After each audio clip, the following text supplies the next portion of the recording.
வணக்கம் நண்பர்களே, என்னுடைய காணொளியை காண வந்த உங்கள் எல்லோருக்கும் நன்றியும் வணக்கமும்.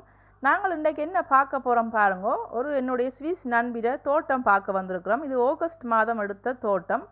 இப்பொழுதுதான் எனக்கு நேரம் கிடைச்சிருக்கு போடுறாக்கு. பார்த்து மகிழுங்க. அங்கே பாருங்க, அந்த காடு தெரியுது, அது அவருடைய தோட்டம் தான், அவருடைய காடு தான். அந்த கிடக்கிற அந்த கழிவு பலகையில் தானே பெட்டி அடிச்சுக்கிறார் பாருங்க. பெட்டி அடித்து அதில் தோட்டம் செய்திருக்கிறார். இவருக்கு ஒரு தச்சு வேலை மாதிரி ஒரு ஒர்க் செட் ஒன்று வச்சுருக்கிறார். அதில் எல்லா வேலை மரத்தாலான வேலையெல்லாம் நிறைய செய்து வச்சிருக்கிறார் பாருங்க. இந்த தண்ணி 24 மணி நேரம் ஓடிக்கொண்டே இருக்கும். ஓடி ஓடி நிறைய இதுக்கால போய்கொண்டிருக்கும். தண்ணி கொண்டே இருக்கும். இந்த தண்ணி எடுத்து தான் தோட்டத்துக்கெல்லாம் பாவிக்கிறது பாருங்க. இந்த மரம் அவர் தான் செய்தது.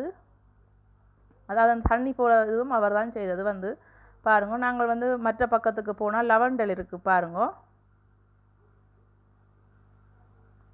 மற்றது பார்த்தீங்கன்னு சொன்னால் இது கிரேப்ஸ், பச்சை கிரேப்ஸ். இது வைனுக்குரிய கிரேப்ஸ். இது சாப்பிட கொஞ்சம் புளிப்பாக இருக்கும், நல்லா சுவையாக இருக்கும். ஆனால் நான் சாப்பிட்றேன் நான் இதில் பார்த்தீங்கன்னு சொன்னால் இந்த மூலிகை செடிகள் பாருங்கள். பேரிஸ்ன்னு சொல்கிறது பாருங்க. நல்ல சிவப்பு கலரில் இருக்கும், சுவையாக இருக்கும்.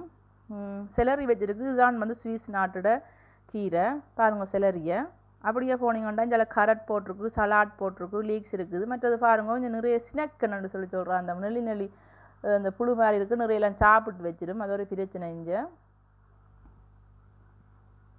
லீக்ஸை சாப்பிடாது, கொஞ்சம் உரைப்பாக இருக்கிறபடியா. சலாட்டில் நிறைய சாப்பிடும் பாருங்கள். இந்த கிழங்கு எல்லாம் நல்லா சாப்பிடும். இந்த இலையை பார்த்தீங்கன்னு சொன்னால் இது சுண்டல் மாதிரி நாங்கள் ஊரில் செய்கிற மாதிரி இவை இந்த பேக் பண்ணி சாப்பிட்றது பாருங்க. இப்படி சாப்பிட்டு வச்சுருக்கோன்னு சொல்லி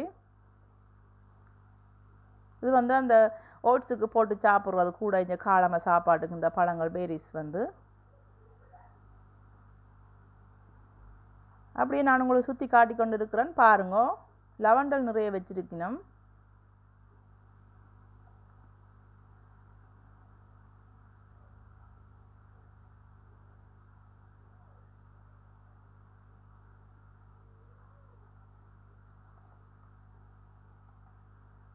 இந்த பெட்டியை பாருங்க. இதுவும் அவர் செய்தது தான், அந்த ஐயா செய்த பெட்டி. இதுக்குள்ளே முள்ளங்கி போட்டிருக்கணும். ராபு கிழங்கும் முள்ளங்கியும் இந்த சீசனுக்குரியது.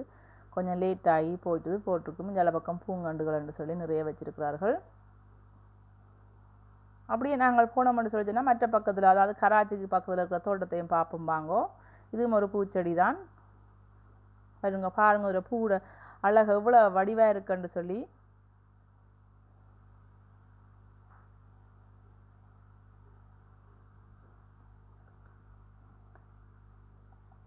இது ஸ்ட்ராபெரிஸ். எங்களோட விட்ட கொஞ்சம் நல்லா பெருசாக இருக்குது. இவை கொஞ்சம் சின்னதாக இருக்குன்னு தெரியல. ஸ்ட்ராபெரிஸ் வந்திருக்குது. மற்றது இந்த பக்கம் டேலியாஸ்ன்னு சொல்லி இந்த கண்டுகளும் பூக்கண்டுகளும் பாருங்க. பச்சை பட்டாணி பாருங்க இப்படி இருக்குன்னு சொல்லி. எங்களோட விட்ட முடிஞ்சது. இப்போ இன்னும் இந்த காய்ச்சி கொண்டிருக்கு. வைக்கி லேட்டாக போட்டால் இன்னும் வந்தோண்டே இருக்கும் பாருங்க. இப்படி வடிவாக அதை பந்தல் போட்டிருக்கோன்னு சொல்லி. இந்த பழம் தான் கூட இங்கே வைக்கிறது என்னென்னு சொன்னால் ஸ்னேக்கன் சாப்பிட்டு போகிறபடியா, அந்த மரக்கண்டுகளை சாப்பிட்ற அந்த பூச்சி சாப்பிட்றபடியா நிறைய செய்கிறதுக்கு விரும்புகிற தோட்டங்களை பாருங்க. அவரை வீட்டுக்கு சுற்றி உள்ள சுற்றுச்சூழல்களை அப்படியே உங்களுக்கு எடுத்து போடுறேன்னு பார்த்து மகிழுங்க. பச்சை பசையிலண்டு இருக்குது பாருங்க. இதுதான் அவர்களோட வீடு. அப்படியே நான் சுற்றி உங்களுக்கு எல்லாம் அப்படியே இருக்கிற அவரை சுற்றுச்சூழலை காட்டுறேன்னு பாருங்க.